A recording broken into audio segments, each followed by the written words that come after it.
Commissioner Garhwal के साथ बहुत अहम पद पर कार्य करते रहे हैं और जिनकी आज भी पूरी कमिश्नरी गढ़वाल में और जनपद पौड़ी में तमाम लोगों से परिचय है, वो आज भी अपने फ़ोन के माध्यम से उन तमाम सुविधाओं को देने का प्रयास करते हैं जो उनके स्तर से की जाती है। जो भी व्यक्ति उनको मिलता है स्वाभाविक रूप से उनका काम करने का प्रयास करते हैं और उनमें अधिकांश लोगों को फायदा हुआ है, ये हमने प्रत्यक्ष रूप से देखा है। तो इसके लिए हम भाई साबर सिंह जी को बहुत बहुत धन्यवाद करना चाहते हैं। आज इस मौके पे परवीन सिंह रावत जी को भी मैं धन्यवाद करना चाहता हूँ, क्योंकि ये लंबे समय से ये जो जल निगम पेयजल निर्माण निगम का जो संगठन है उसके सम्मानित प्रांतीय अध्यक्ष भी रहे, विभिन्न पदों पर रहते हुए इन्होंने सेवा की और जल जैसे विभाग में अपने कर्तव्य का जो है कहीं न कहीं बोध प्रकट करते हुए लोगों तक पानी पहुंचाने का प्रयास किया और अब आप सक्रिय रूप से कांग्रेस में योगदान देने के लिए सम्मिलित हुए हैं, उनका भी हम बहुत बहुत आभार व्यक्त करना चाहते हैं। तमाम जो बहनें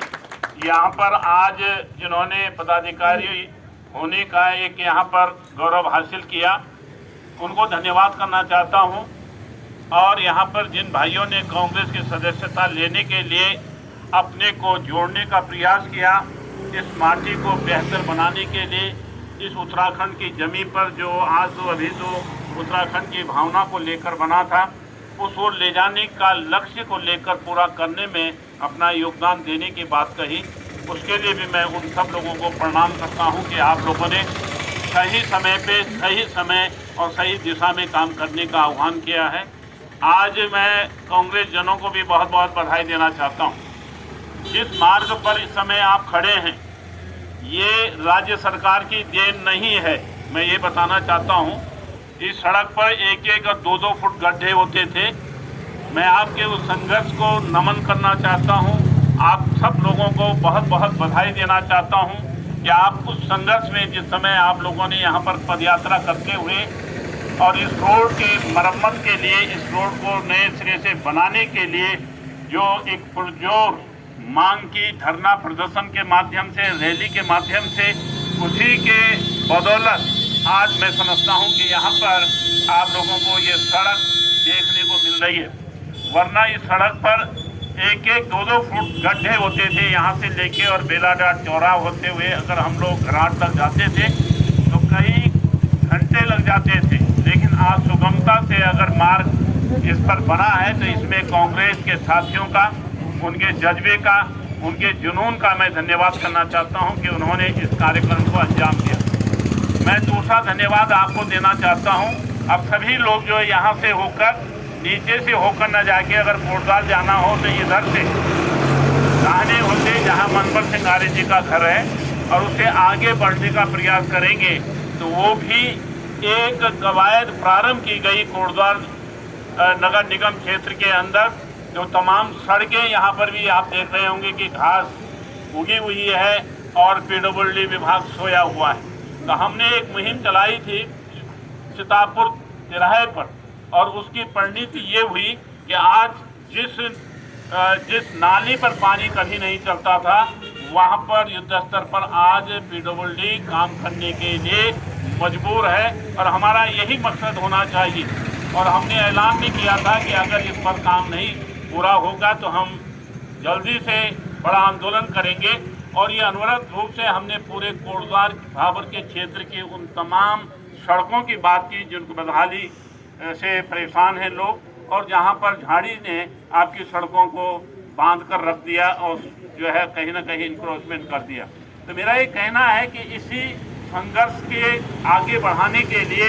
ये जो कांग्रेस का जन सेवा केंद्र के रूप में, हालांकि ये कार्यालय आपने लिखा है, लेकिन जो असली मकसद इसका है वो यही है कि जनता की सेवा कैसे हो और कैसे हम इसको विकेंद्रित करें। बहुत सारे लोग बाजार नहीं पा पाते हैं, तो उसके लिए ये सोचा गया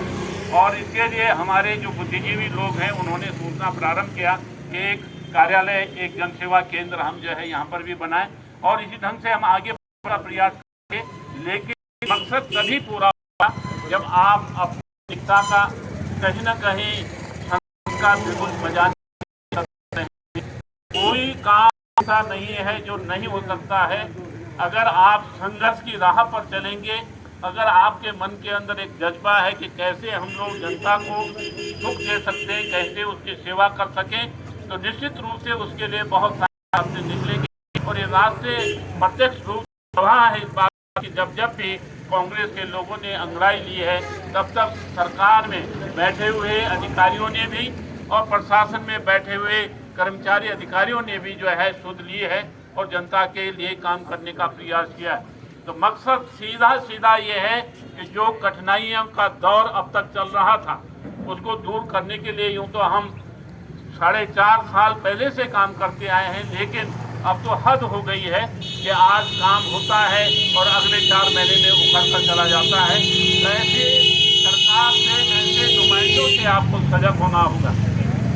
आपको स्मरण दिलाना चाहता हूं कि आज यहाँ पर जो नदियों में करीब 7 बड़े बड़े पुल हम लोगों ने स्वीकृत किए थे, जिसमें खो नदी पे 3 पुल हैं, जिसमें आपका सुखरो में 2 पुल हैं, आपका मोटाढांग में 1 पुल है, वालगढ़ नदी में जो 2 पुल बनाए गए थे वो ध्वस्त हो गए। ऐसे तेरीसोत में भी 2 पुल बनाए गए थे, वो भी जो है इनके गलत खनन नीति के माध्यम से आज सारे के सारे पुल जो करोड़ों रुपए की लागत से यातायात को सुलभ करने के लिए जनता को जो है कहीं न कहीं आराम देने के लिए बनाए गए थे, आज खतरे की जद में कभी भी कोई भी पुल, सारे पुल टूट गए तो करोड़ों रुपए का भारी नुकसान होगा। यातायात ये कहीं न कहीं कहता हूँ कि दस्ता है क्षेत्रीय जनप्रतिनिधियों की, कहीं न कहीं आपके उदासीनता है, आपके प्रति उपेक्षा का भाव रखते हैं, जिसकी वजह से इस प्रकार का खनन यहाँ पर किया गया। 2017 से पहले याद दिलाना चाहता हूँ तो कोई इस प्रकार का कहीं खनन किसी भी नदी में नहीं होता था। एक बात मैं जरूर कहना चाहता हूँ कि इस खनन प्रक्रिया में हमारे ट्रैक्टर वाले भाई लोग बहुत बड़ी संख्या में कोटद्वार में हमने जो एक नीति और रीति बनाने का प्रयास किया है, जिसको हम लोग अमली जामा पहनाएंगे, सरकार 2022 में आती है तो उसमें हमारा काम होगा कि कोई भी डंपर, कोई भी जेसीबी, कोई भी पोकलैंड जो है किसी भी नदी में नहीं जाएगी, उसकी एंट्री बंद कर दी जाएगी। और जो यहाँ के हमारे जो बहुत सारे बेरोजगार लोगों ने अपने रोजगार की तलाश में जिन लोगों ने ट्रैक्टर लिए, ट्रॉली लिए, उनके माध्यम से हम लोग डिमार्केशन करते हुए उनको इसकी जिम्मेदारी देंगी कि आप और आप सिर्फ आप जाएंगे और आप इसका भंडारण करते हुए फिर इसको बाहर ले जाने की अनुमति देने के लिए हम प्रशासन पर दबाव या उसके लिए पॉलिसी बनाएंगे। लेकिन ये कोशिश जरूर होगी कि यहाँ पर इस प्रकार जो पोकलैंड से जो 40-40 फुट गड्ढे कर दिए गए, जिसके लिए भविष्य में खतरा ही खतरा है, इस पॉलिसी में आमूलचूल परिवर्तन करते हुए स्थानीय लोगों को रोजगार से जोड़ने के लिए इस काम को करा जाएगा, ताकि वो भी सीना तान कर चले कि भाई वो चोरी का माल नहीं, बल्कि जो है अधिकृत एक एजेंसी के रूप में अधिकृत जो वहाँ पर एक नामित व्यक्ति होगा, उसके माध्यम से लोगों की आपूर्ति करेगा और बाहर अगर सरप्लस माल होगा तो बाहर भी भेजने में हम लोग उसके लिए काम करेंगे। ये हमारी पॉलिसी है। आज की तारीख में जो पॉलिसी मैं बताई, जो खनन नीति बनी है, ये बिल्कुल त्रुटिपूर्ण है, कहीं भी जो है उत्तराखंड के पक्ष में नहीं है, उसके साथ देने वाली नहीं। तो ऐसी स्थिति में जो तमाम नीतियां इस वर्तमान सरकार ने की हैं, चाहे वो रोजगार को लेके की हैं, चाहे महंगाई को लेके की हैं, इन नीतियों में आमूलचूल परिवर्तन करने के लिए अगर आप सही पार्टी को चयन करते हैं, लोगों को जो भ्रम में है, आज भी जो है कुछ और भ्रमित में या उस नशे में छाए हैं कि जो सपने देखते जो है मस्त हो जाते हैं, तो उनको जगाने का प्रयास आपका हमारा होना चाहिए। क्योंकि ये नुकसान उन लोगों का तो होगा ही होगा जो आज उधर हैं, लेकिन हमको बड़े फायदे के लिए, बड़े लक्ष्य के लिए सोचना होगा कि उत्तराखंड की इस माटी में उन लोगों ने जो आज भी जीर्ण हालत में ऊपर क्षेत्रों में रहते हैं, उनके भविष्य पर, उनके आने वाले समय के लिए आखिर हम क्या परोस रहे हैं, क्या दे रहे हैं, उस पर हमको गंभीरतापूर्वक सोचना होगा। और यही वजह भी है कि अगर आप मूल्यांकन करना प्रारंभ करेंगे इस 4.5 साल का और पिछले 5 साल का, तो जमीन आसमान को आपको नजर आएगा आज मैं समझता हूं कि यहाँ पर किसी भी विकास के नाम पर एक ईंट भी नहीं लगी है। अगर किसी क्षेत्र में लगी है तो बताइए। आज ये कहा जाता है कि हम जो है ये लेपन का कार्य कर रहे हैं। लेपन का कार्य करना मंत्री और विधायक का काम नहीं होता है। उसके लिए एक फिक्स, अगर इस रोड को बने हुए 5 साल होने वाले हैं या 4 साल पूरे कर लिए हैं, जिस पे रिन्यूअल यानी कि लेपन का कार्य करवाने की जिम्मेदारी राज्य सरकार की है और उसके लिए जिम्मेदार जो है विशाखी अभियंता और एसपी और चीफ है, न कि विधायक कहे कि हमारे नाम पर इसको खोल दो। ये कहीं ना कहीं मैं समझता हूँ लोगों को गुमराह करने की चालें हैं जिसको इन्होंने चलना प्रारंभ कर दिया। अगर आपको अपना भविष्य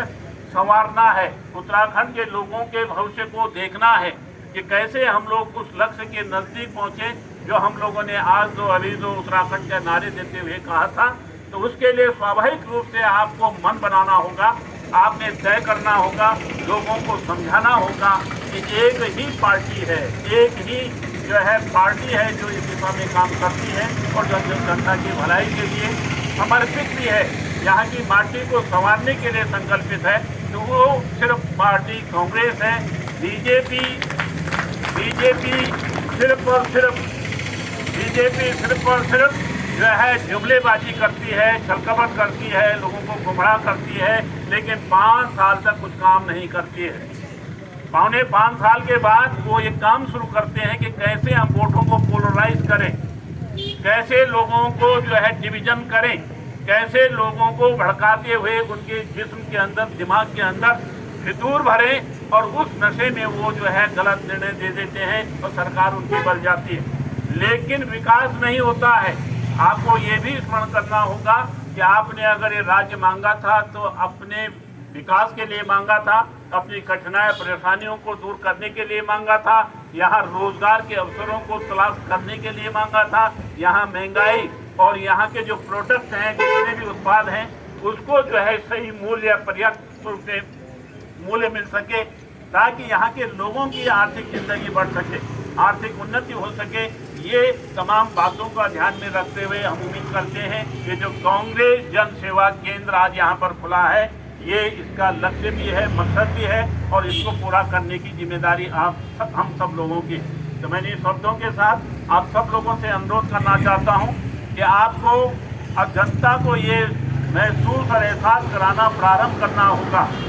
कि अब ये कहीं ना कहीं आप लोगों को भड़काने की बात करेंगे, आपको कहीं ना कहीं भ्रमित करने का प्रयास करेंगे, आपको जुमलेबाजी और सपनों में ले जाने का प्रयास करेंगे। उससे बचना होगा। अगर आपने उनको उस कार्य से बचा लिया तो निश्चित रूप से कांग्रेस का मार्ग प्रशस्त होगा और कांग्रेस आएगी तो स्वाभाविक रूप से विकास का एक नई तरंग जो पहले से चली आती थी वो एक बार पुनः आपको दिखाई देगी। आप लोग यहाँ पर आए, बहुत बहुत धन्यवाद।